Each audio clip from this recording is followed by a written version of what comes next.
The Catwoman you knew is dead. In the Absolute universe, Selina Kyle isn't just a thief. She's an international fugitive with tech that makes Batman look like an amateur. But what happens when she discovers she isn't the only cat in town, and that her biggest rival is none other than Batgirl? Brace yourselves, because Selina's origin has just been rewritten, and the secret lies in one postcard.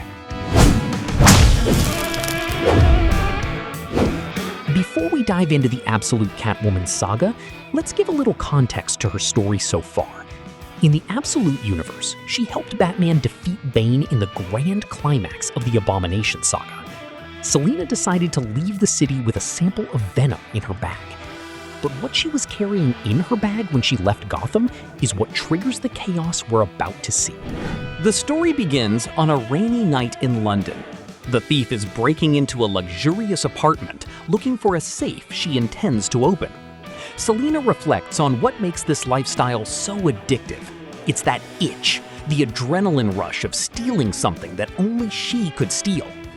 The cat approaches the safe with great skill, but then someone appears behind her. It's a familiar shadow. This thief isn't the real Catwoman and is quickly taken down by the real Selina Kyle, who hits her with tranquilizer darts capable of knocking her out in seconds.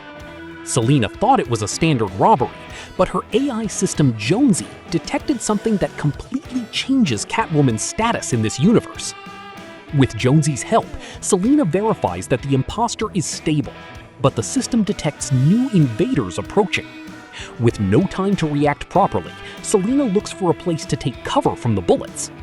Then it's revealed that this Catwoman wasn't the only one. In fact, it's a criminal organization of women who dress up as Catwoman. I definitely wasn't expecting that one. Observing their movements, Selina realizes that they all wear uniforms similar to those of her old crew, the Calicos. It wasn't just an imposter. It was a message from a past that Selina tried to erase, and it involves the Calicos. Determined to act, Selina neutralizes the thieves in a gorgeous double-page spread. For those women, the suit is just a costume, a performance. But for Selina, every detail of her suit has a practical and strategic function. As she fights, Selina shows no concern for the damage caused to her apartment. And yes, this luxury apartment is hers. She doesn't care about the mansion blowing up.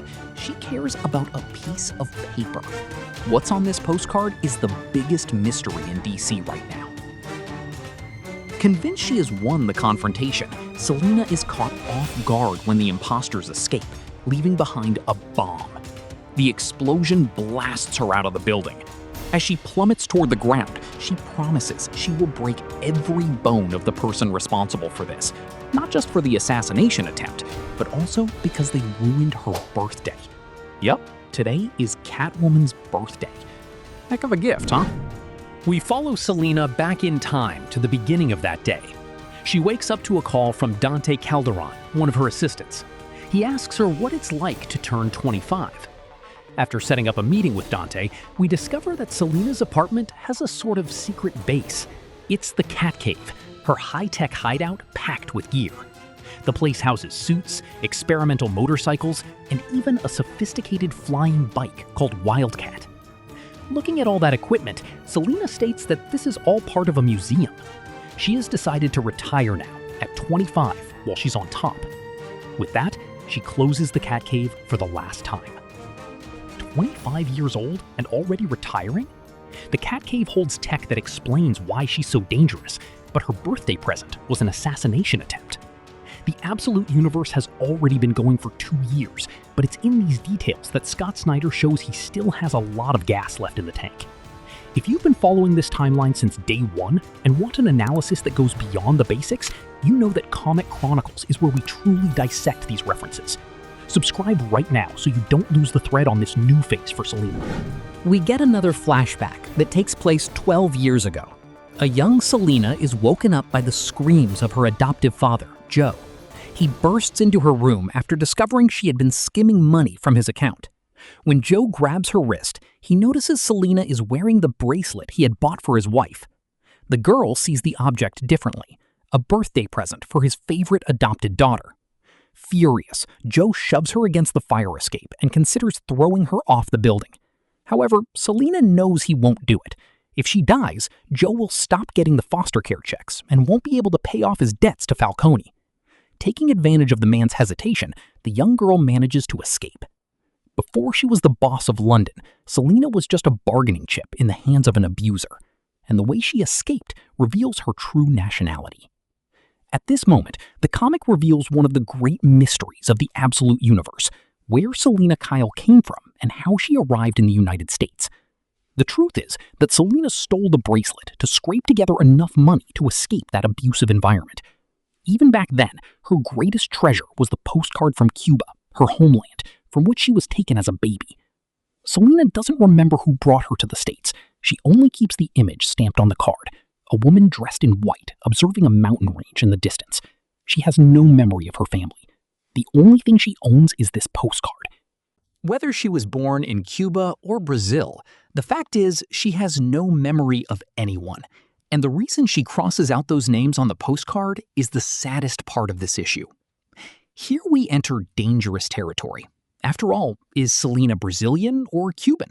While the artist for one of the variant covers swore she's Brazilian, Scott Snyder put a detail in the script that might change everything. But hold on, because the explanation for this conflict between the creators is crazier than it seems, and I'll tell you about it in a bit. Now we jump back to the present. Selena arrives in Sicily and meets Dante, who shows her a massive seaside estate she just acquired. Dante suggests she keep a staff to maintain the place since it's so large, but Selena refuses. As soon as he leaves the property, he is to completely forget this place even exists. Walking along the mansion's balconies, Selena takes in the landscape and spots a tiger roaming the forest in the center of the grounds. Dante mentions that the animal has already attacked 2 employees, and Selena, with her deep empathy for felines, says the tiger just wants to be left alone, exactly like her right now. Back in London, Selena reflects that a regular 25-year-old would probably be celebrating their birthday at a club and making bad decisions, but that's not her lifestyle. While having a drink, a noise echoes through the apartment, and Selena immediately throws a knife toward the source of the sound. The blade flies right past Holly Robinson and hits the birthday cake she was carrying. Holly remarks that it's been a long time since they last saw each other. Selena corrects her, saying it's actually been 7 years, and asks how she managed to bypass the apartment's entire security system. Holly replies that she learned all that from Selena and offers her the cake. However, this all seems highly suspicious to Selena. Selena immediately identifies that something is wrong. Brushing the hair from Holly's face, she sees a bruise around her right eye. It's clear her friend has gotten herself into serious trouble. This doesn't surprise Selena, who says that some things never change. With that, we get another flashback, this time 10 years ago, when Selena first met Holly, who was still a teenager. The blonde girl is running from the cops and finds shelter thanks to Selena's help, who points out a hiding spot for her. When the police ask if she's seen a suspicious girl, Selena feigns innocence. After the officers leave, Holly comes out of hiding, and they quickly hit it off over their shared love for kittens. Just like in the present, Holly also had a punch mark on her face, and Selena sees a bit of herself in Holly, a homeless girl who somehow managed to survive and make it in life. Now, finally, we return to the present. Holly reveals she needs Selena's help with a new job. At this moment, Selena remarks that she only works alone, especially after what happened last time. It's revealed that she and Holly used to work together, and that due to something going wrong, Selena decided to leave her. She did care about Holly, so much so that she paid a high price for it. She believes she has already sacrificed enough for the both of them. Realizing she isn't going to convince her, Holly leaves the cake on the table and tells Selena not to lose any sleep over her safety before leaving, because she always lands on her feet. As she leaves, Selena comments that Holly loved the adrenaline rush during their heists with the Calicos, and that was the problem. Holly didn't believe she could actually get caught. She did it all for the adrenaline, for the thrill, not for the money. Selena realized the danger this posed to her, and it seems that's how she decided to leave the group. Later, Selena decides to cut the cake and goes back to thinking about the postcard she's kept since childhood. On the back, there's a message signed by 10 names she can barely decipher. Maybe they belong to her family members. As she slices into the dessert, the knife hits something solid hidden inside. After examining the contents, she pulls out a small metallic sphere. What's inside this sphere is so valuable that DC has already announced an entire comic just to explain the fallout from it. Just then, those Catwoman crew members appear in the apartment, revealing they had followed her there. Selena rushes to put on her suit one last time. As she gears up, she remembers the exact moment she realized the people whose names were written on that postcard were never coming back for her. On that day, she decided to cross out every single one of those names and pretend she didn't care anymore. With that thought, the action snaps back to the present, right after the explosion. Selena orders Jonesy to deploy the parachute at 300 feet, but the AI informs her they've already passed that mark. The net deploys at the very last second, saving Selena's life, but unfortunately, the impact dislocates her shoulder and breaks her ankle. Even wounded, Selena watches the fake Catwomen fleeing on motorcycles. Determined to catch them, she decides it's finally time to take the Wildcat out for a spin. Retrieving the experimental bike from the Catcave, our Catwoman speeds off through the city streets. During the chase, we find out Holly has been kidnapped and is tied to the back of one of the bikes. Selena believes the one who kidnapped her is the leader of the group. To make matters worse, the kidnappers also took the small metallic sphere that was in the cake. Given this, Selena concludes the object is highly valuable, enough to warrant murder.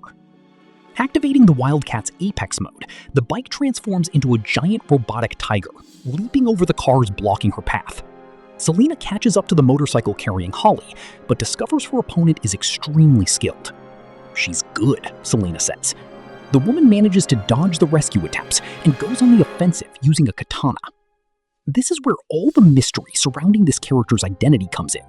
The fighting technique of this biker is identical to a character we would never expect to see as Selena's villain. If you blink, you'll miss the clue. Guys, Chelsea Grayson's art is absolutely insane, and this comic is gonna become a collector's item fast. If you want to secure your copy of Absolute Catwoman #1 before it sells out or the price goes up, I've left the direct link to the store in my YouTube shopping shelf right down below. It's the best way to support the channel and read this story with the quality it deserves. Selena tries different approaches, utilizing various combat techniques and even resorting to her suit's technological tail.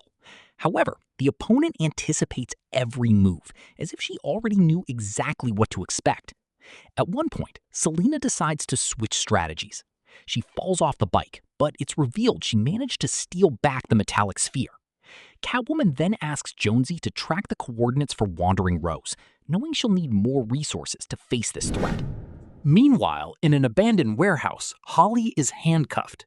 The mysterious biker answers a call, receiving high praise for the success of her mission. The voice on the other end of the phone states that everyone is proud of her. Finally, the identity of the masked woman is revealed. It's Cassandra Cain. And that wraps up this issue. Whoa, I was not expecting Cassandra Cain. That is the massive surprise of this comic. In fact, right after this comic dropped, DC announced a new comic starring Cassandra Cain. It's a one-shot, so it will probably just serve to tell the character's origin story, but it's another expansion of the Absolute universe.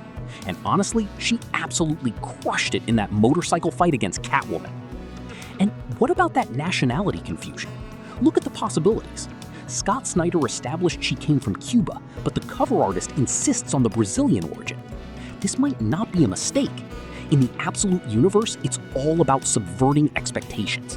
It could be that Selena was born in Cuba but has Brazilian ancestry on her mother's side, or that the postcard is just a red herring from someone who wanted to hide her. The fact that the artist and the writer are saying different things just proves that DC is planting mysteries on every level to keep us theorizing. What do you guys think?